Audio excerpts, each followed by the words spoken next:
ఏదైనా అధికారంలో ఉన్నప్పుడు ఏది చేసినా చెల్లుబాటవుతుంది. అధినేతకు ధిక్కారం ఉండదు. ఎదిరించే అస్సలు ఉండరు.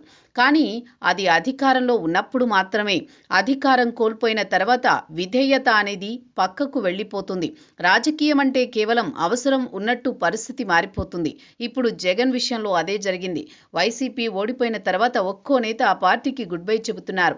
పార్టీ ఆవిర్భావం నుంచి అడుగులు వేసిన నేతలు సైతం జగన్ని విడిచి వెళ్ళిపోతున్నారు. ఆ పరిస్థితిని చూస్తున్న అధినేత సైతం ఆశ్చర్యపోతున్నారు.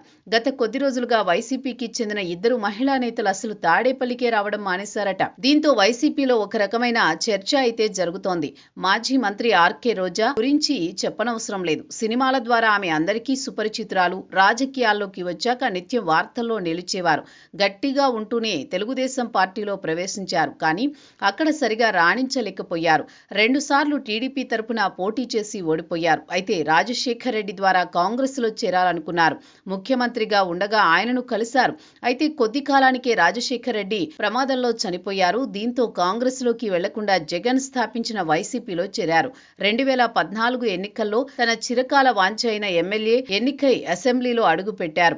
2019లో రెండోసారి గెలిచి మంత్రి కూడా అయ్యారు. 2024 ఎన్నికల్లో ఓడిపోయారు. అయితే ఇప్పుడు సొంత పార్టీ నేతలు నగరి నియోజకవర్గంలో తనను ఇబ్బంది పెడుతున్నారని అధినేత జగన్ దృష్టికి తీసుకువెళ్లారు. కానీ జగన్ పట్టించుకోకపోవడంతో ఇప్పుడు తాడేపల్లి కార్యాలయం వైపే రావడం మానేశారు. రాజకీయంగా అదృష్టం అంటే మాజీ మంత్రి విడుదల రజనీదే. ఎందుకంటే పోటీ చేసిన తొలిసారి ఎమ్మెల్యే అయ్యి మంత్రి కూడా అయిపోయారు. దీనికి ముమ్మాటికి జగన్ రెడ్డి ఇచ్చిన స్వేచ్ఛ అవకాశం కారణం. అప్పటి మంత్రి పత్తిపాటి పుల్లారావు అనుచరురాలుగా ద్వితీయ శ్రేణి నాయకురాలిగా ఉండే రజనీ ఏకంగా జగన్ ఆమె పార్టీలోకి ఆహ్వానించి టికెట్ ఇచ్చి మంత్రి పదవి కూడా కల్పించారు.